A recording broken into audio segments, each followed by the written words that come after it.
तो देखते हैं उपनिषद का प्रकरण की पंचाग्नि होती है और 3 प्रकार के मार्ग होते हैं, देवयान, पितृयान। तीसरा जो नीच कर्म करते हैं साधारण अवगमन होता है। तो देखते हैं उपनिषदकार ने इस मार्गों का विवरण देने से पहले इस प्रश्न का उत्तर दिया है कि पंचाग्नि में आहुति जल जीववाचक है। जल की जीव आहुति होती है, जैसे कि वाष्प, फिर वो उससे वर्षा अन्न उत्पन्न होता है, जैसे कि जल से वाष्प बन करके आहुति होती है। सारा जीवन चल रहा है अन्न जल के माध्यम से। जल की श्रद्धा रूपी आहुति है ये जल वायु को, प्राण वायु रूपी अन्न को जल ले जाता है कि जल गति करता है, जल लिक्विडिटी होती ले जाता है, बह करके अन्न आवश्यक जहाँ पर जाना होता है स्थान पर ले जाता है जल। तो देखते हैं पंचाग्नि से पहली अग्नि द्योलोक हो गई है। प्रथम प्रारंभिक द्योलोक अग्नि कहा गया है, उसकी समिधा आदित्य है जिससे वह बढ़ता है आदित्य, क्योंकि बहुत से आदित्य ही द्योलोक का समूह बनता है। और उसका धुआं, अग्नि का धुआं सूर्य की किरणें हैं। अग्नि की ज्वाला कहाँ तक जाती है, ये उसका दिन है। दिन आदित्य का प्रकाश दिन पूर्ण रहता है। ज्वाला की आदित्य का प्रकाश व्यापक है। ज्वाला अग्नि की ज्वाला की कोई अवरोध नहीं है। ज्वाला तीर मार्ग में अवरोध नहीं ज्वाला की। अंगारे चंद्रमा है, क्योंकि अंगार से ज्ञात होता है कि अपना अग्नि कार्य कर रही है, जल को ग्रहण कर रही है, वाष्प की उत्पत्ति कर रही है। चिंगारी नक्षत्र है कि वाष्प बन गई है। चिंगारी जैसे कि विद्युत वाग बल होता है, प्रेरित बल होता है कि बल अग्नि का, फिर अग्नि को रोको भी तो तब भी अग्नि बढ़े। चिंगारी से कम अग्नि भी बढ़ जाएगी, अपना पूर्ण कार्य करेगी। जो मेघमंडल बादल रूपी अग्नि है उसके अभिषेक बहुत हैं। समिधा उसकी वायु है, वायु समिधा है उसकी। और जो बादल है में धुआं है, बिजली ज्वाला है, बिजली भी होती है इसमें। वह अंगारे, वज्र अंगारे हैं, रूप ले लेती है वज्र का, वही अंगारे हैं जो बिजली तारा जैसा रूप ले लेती है। इस अग्नि में देवगण और सोमराजा वाष्प की आहुति देते हैं, उससे आहुति से वर्षा की उत्पत्ति होती है। पहली आहुति जल की दी गई थी द्योलोक में, जो द्योलोक अग्नि थी, उस अग्नि से वाष्प उत्पन्न हुआ। उस वाष्प की आहुति मेघमंडल ने ली, जिससे कि वर्षा की उत्पत्ति हुई। और धुएं को, वाष्प जल को हम जलाते हैं तो वाष्प उत्पन्न होता है सोमराजा।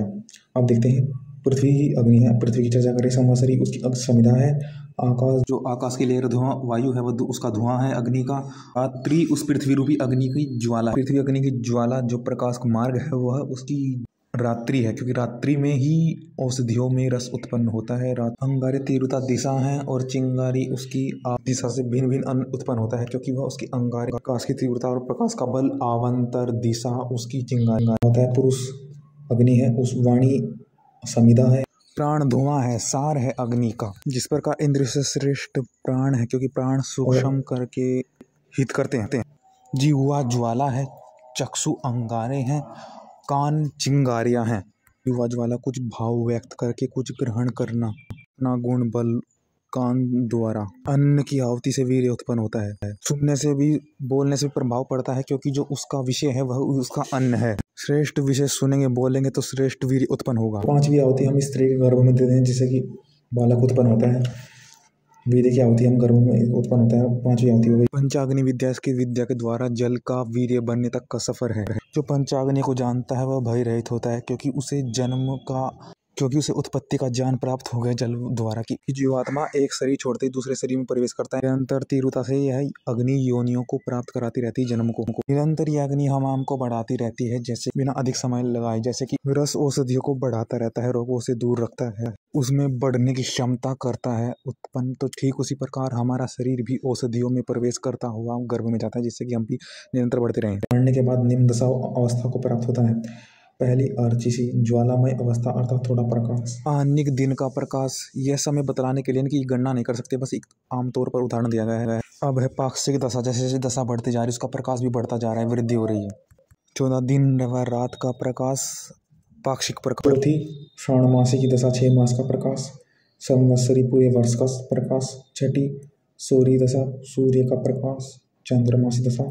7वीं दशा है प्रकाश में शीतलता, शांति का होना। इन दशाओं पर दृष्टि डालने से बात साफ मालूम हो जाती है कि ये दशाएं प्रकाश वृद्धि के क्रम को प्रकट करती है। जीवन मुक्त साक्षात मुक्त होना चाहता है, इसलिए उसके भीतर प्रकाश की वृद्धि का क्रम प्रकट करने के लिए, यद्यपि यह ज्वाला आदि प्राकृतिक प्रकाश की उपमा दी गई है, परंतु ब्रह्मा की अलौकिक ज्योति प्राप्त करने के लिए जिस आत्मिक ज्ञान रूप प्रकाश की आवश्यकता होती है, उसी प्रकाश की वृद्धि का भाव यहाँ समझ लेना चाहिए, जिसकी आवश्यकता होती है। अध्यात्म के लिए अलौकिक ज्योति ईश्वर की ब्रह्म की वही वैद्युतिक दशा में प्राप्त प्रकाश को सबसे उत्तम इसलिए माना गया क्योंकि सूर्य की बहुमात्रा वाले प्रकाश में चंद्रमा की शीतल और शांति इन दोनों की उपमा की, जिसमें प्रकाश भी अधिक और शीतलता भी हो, ऐसा वह ब्रह्म का प्रकाश है जिससे मुमुक्षु ब्रह्मलोक पहुंचता है। इसका तात्पर्य यही है कि वह पुरुष ईश्वर अमानव है, अर्थात वह उसकी ज्योति अलौकिक पुरुष की तरह पूर्ण रूप में फैली हुई है। वह ज्योति उसको पुंज साक्षात उस ब्रह्म मुमुक्षु को ईश्वर के द्वार ले जाती है, अथवा जीवन मुक्त ज्योति जीवन मुक्त को साक्षात मुक्त बना दिया करते। पितृयान जो मनुष्य कर्म जो उत्तम कर्म करते हैं वह उत्कृष्ट योनि को प्राप्त होते हैं, जिस प्रकार से उनको कोई दुख तो होता नहीं है क्योंकि उस लोक में से इतना अच्छा आनंद प्राप्त हो रहा है और व्यक्ति उसके अनुकूल चल रहे हैं सब, अर्थात उसको दुख नहीं दे रहे हैं, अर्थात वह एक तरह से सोम राजा कहलाता है क्योंकि वह उस योनि को प्राप्त कर चाहता है। इस लोक हो या अन्य लोक में, इसी को स्वर्ग की प्राप्ति भी कहते हैं। और जिस प्रकार का शरीर वे यहाँ रखते हैं उसी प्रकार के शरीर के साथ में अपने कर्म के अनुसार उपयोगी स्थान में उत्पन्न होता है।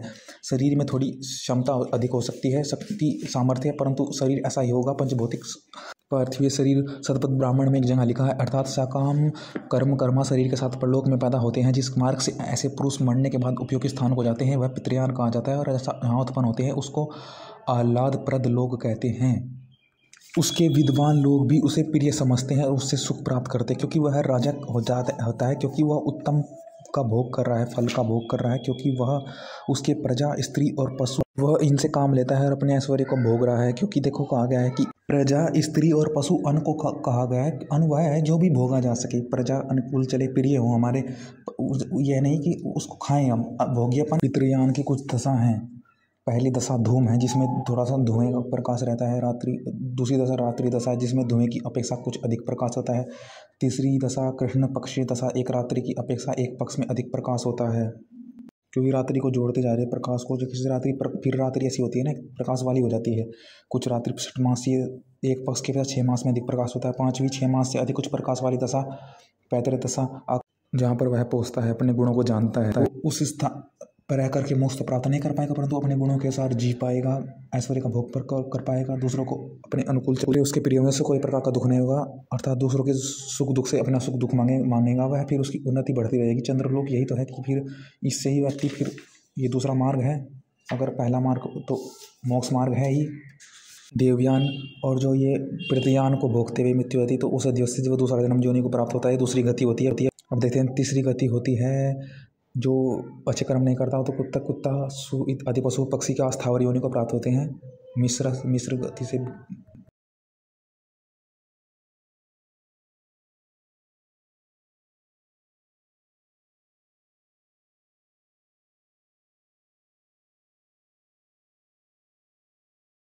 भिन्न योनि को प्राप्त होता रहता है, अवगमन चलता रहता है, आता है मरता रहता है और दुख प्राप्त करता रहता है, वह होता है निचली गति।